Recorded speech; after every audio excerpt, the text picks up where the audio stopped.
Okay, so this is an important video because of something that happened to someone I know today. While the person is safe, though hot, but I think person will make it. Now, I know I've talked about this, I don't know, but I think that was many years ago. So I don't know, I'm not sure I did a video on this, maybe an article or a post. So you have to do it so that, or make it a habit. In other words, make it a habit. If you want to keep yourself safe in a vehicle, especially when you are behind the wheel. See, when it comes to adjusting your seat, please stop adjusting your seat to the point that your chest is almost touching the steering wheel or very close to the steering wheel. It's not safe. Very, very, very dangerous. I know people do it for some reason I don't know. You know, maybe some people, that's how they were taught to drive. But it's very bad. Most times women they do it more than men. You know, it can be very difficult to see, or it can be hard to see a woman that actually sits and relax on the seat. I don't know why they all do that. I also see men, they do it, so I'm not pushing it to only women, but it's more common with women. However, men also do this. Stop adjusting your seat to the point that it's almost close to the steering wheel. It's very, very dangerous. Now, this seat belt, you know, people always assume that, oh, the seat belt will do its job. Yeah, seat belt will do its job, but it's more like an intervention. It's not like when there's an impact in the front, you know, the body will move. This part of your body will move a little, you know, because you hit it, then it throw you out of the seat. So when that happens, it will move a little before the seat belt will stop the movement. If you're already close to the steering wheel, if your chest is already close to the steering wheel and that happens, what do you think? By the time the seat belt will try to intervene, your chest will hit the wheel. And you remember there are some of these impacts that could even deploy the airbag. So your chest is already very, very close to remember the airbag in modern vehicles. No, steering wheel in modern vehicles have airbag. So what's gonna happen is it will, you know, there's no gap. So that this thing will hit it, it will hit your chest as it's deploying, which could end you. A lot of people have gone to airbag, you know, had accident, airbag deployed, and they didn't survive. The airbag will just throw them off, and that will be the end. Give that space. You don't need to. I don't see what people adjust their seat to the point that you want to see what is. In fact, it's as if you want to be seeing your bumper or your number plate in front of the vehicle. I mean, what's the point? You're supposed to be looking ahead, not in front of your car. Just like the headlight. The headlight is not showing you directly your bumper. It's showing you a little bit distance. As you are seeing that distance, you already calculated, okay, you've seen it. So between that place you've seen and there's nothing you are going to climb. There, you're not hitting anybody. You're not, you know. So you do it. That's why it's meant for adult. Driving is meant for you. Calculate. You've seen maybe some inches ahead of you, so you know there's no obstruction on the before you get to that inches. So that's what you're supposed to be doing, not necessarily seeing it like this so that you'll be seeing. It's not good, because you see the worst part of itself is there are some front impact that will even shift the steering wheel backward. Could hit the steering wheel will come backward. So it's not even a matter of seat belt anymore. So if it's there, the steering wheel will come and crush your heart or your chest. And do you think you'll survive that? With the airbag that will deploy and everything, I mean, that's if you even has an airbag, or if the airbag is still in good condition to deploy. Sit back, relax. It's not, stop making driving a schedule or some work that needs to be done. You're supposed to be fun. I don't know. That's why maybe when I say, oh, I use my cars to enjoy it, people see it like it's too. One shouldn't enjoy driving. I don't understand.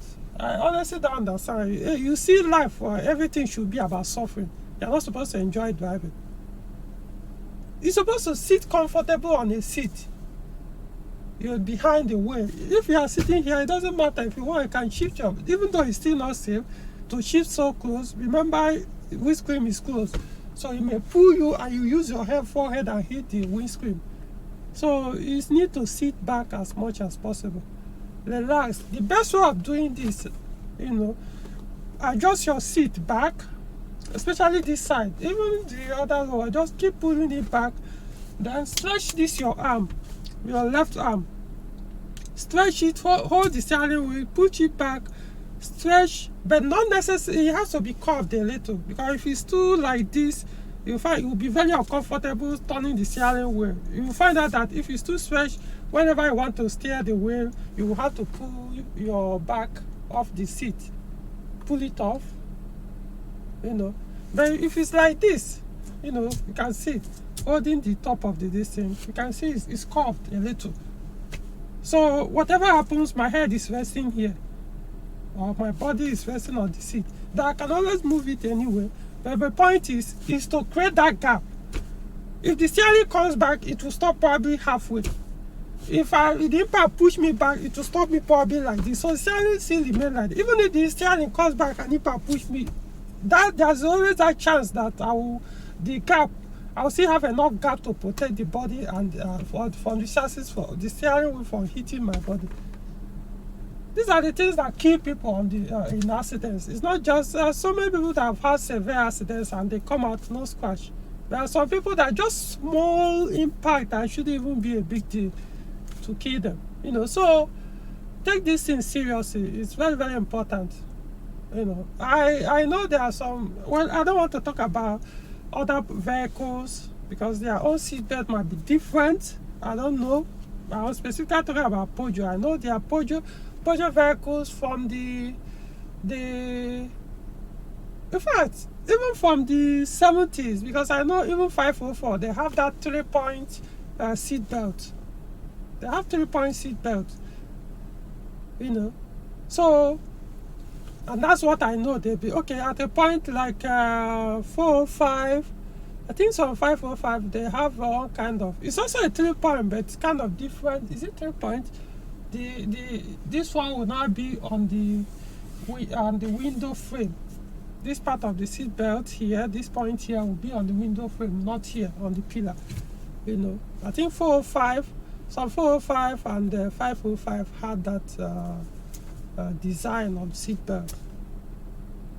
I can't remember. I'm not so sure if it's 3-point or something here, but So I was talking. Maybe there are other types of seat belts in other brand of vehicles that their own is more sharper, that even if you sit very close to the wheel, it will be able to stop any impact, or I don't know. Let me know. So I always talk about what I know, So if you are a Peugeot user, please relax, push your seat back, relax, stretch your arm, let it curve a little, give some space, You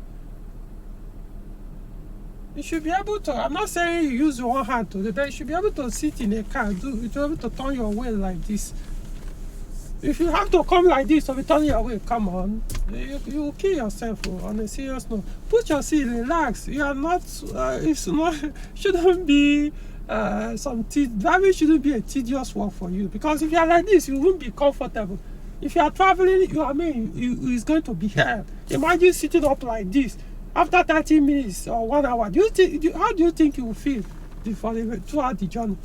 Put your seat back a little, relax. It's not a big deal. You are looking forward. I love seeing your bumper. I did a video or article that to prevent all this bumper to bumper drive, you're supposed to be seeing the rear tires of the car in front of you. So if you have that habit, you start to practice it, and that before, if you are following any vehicle, you give a gap to the point that you'll be seeing the vehicle. You see that you don't need to be stretching your eye to see, because you can always see it, as no matter how you relax or push yours, your back, your seat, push the seat backward, you can always see that rear tires. That anxiety will not be there. But when you are so doing it, you always be that anxious, so that I won't hit the bumper. You drive so close to the rear bumper of the vehicle in front of you to stop you from hitting the bumper. But when there is gap, there's no need for you to peep to know what you are seeing, if you are seeing it right, because there's a big gap.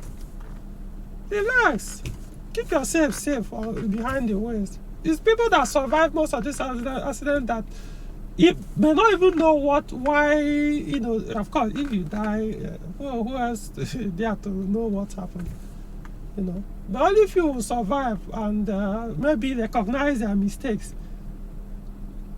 and advise. I've had accidents, so I'm telling you, learn from those of us that have made mistakes in the past. However, I've never been a party to adjusting seat forward, However, I know what's happened the few times I had accidents. If my seat was very, I don't even need to go into details, So I'm just telling you, if you want, do it, keep doing what you're doing.